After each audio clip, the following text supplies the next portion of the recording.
Granblue Fantasy Versus is the 2D fighting game spin-off to the popular Granblue Fantasy franchise from Japan.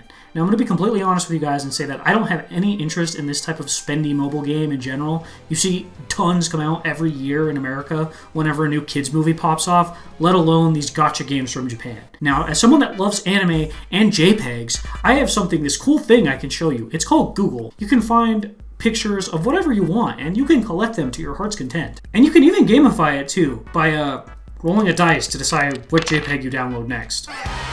Yeah. Sarcasm aside, all of this is to say that gacha games have absolutely no appeal for me, and my main draw to this game was some cool looking gameplay and knowing the pedigree of Arc System Works as a studio that puts out good stuff. As publishers, ArcSys has been putting out the Kunio-kun games that have been really good, as well as River City Girls, which is awesome.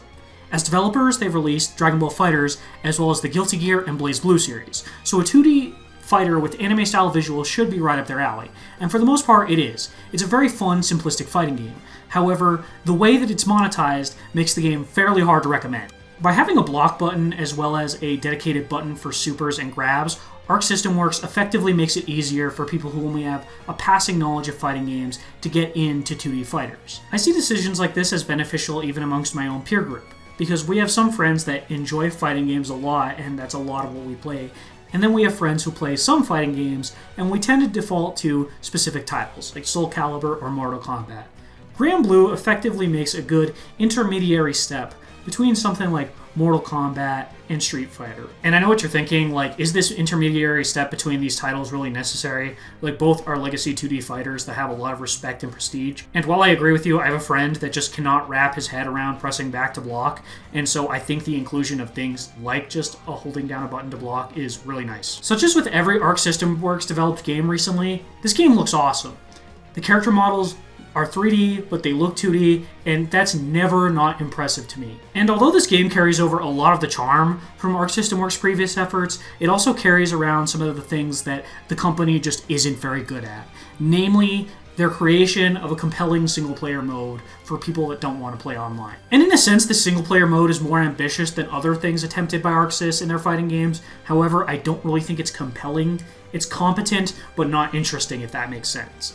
By making this RPG-esque mode, characters and players have to gather gear in order to prepare for boss fights, with each boss or each encounter essentially having type weaknesses, such as in an RPG like Shin Megami Tensei or Pokemon. And like, in a sense, the idea of including this 2D beat-em-up mode with RPG elements where you have to change your loadout depending on what stage you're taking on is cool, especially for a single-player game that is a fighting game. Like, it's different, and it's this welcome diversion from the formula. The problem is the execution just isn't interesting, and the story doesn't do much to buttress the lack of interest on my behalf as a player.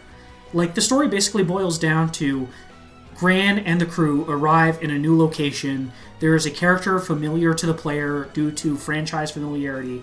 They're like, I'm gonna stop you. And then you're like, what's up? Why are you trying to fight me? And then it's like, pink energy is here to control me. It's just formulaic and boring. And one could be tempted to ask themselves, like, is it poor game design to juxtapose the fundamentally fun fighting mechanics of this game against boring beat-em-up RPG gameplay? But I feel like that impulse kind of ignores the fact that by playing with what is considered to be convention, we arrive at cool new ideas. What was I talking about? Oh yeah, story mode. So like, a bland story mode for some is not going to be a deal breaker when some people play this type of game purely for arcade mode or to have matches online.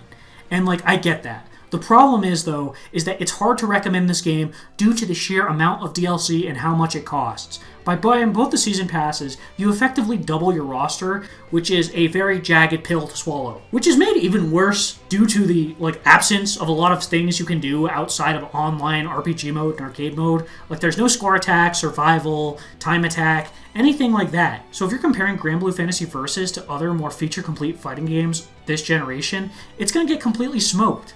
And let me just clarify, this isn't me making an objective argument about how much games should cost, or what is considered to be a good value for your book, because ultimately that comes down to you. Like, somebody is going to be willing to pay $1,000 for Panzer Dragoon Saga because they love that game.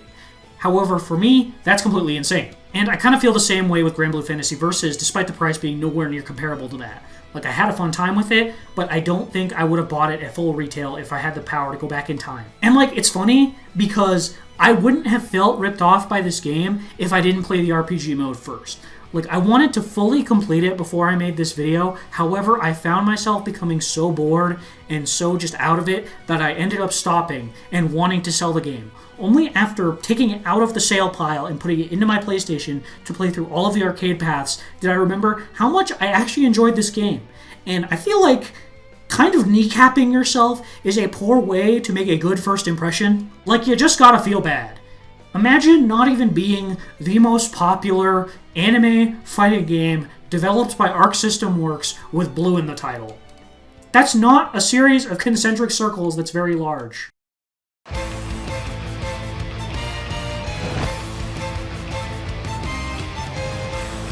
Ooh, aren't you a sight for sore eyes? Silky hair, solid muscles, and full of love. A gal like you could really make a name for herself in the ring. Well, this is going to be a rowdy rumble. You're on. We'll let the love do the talking.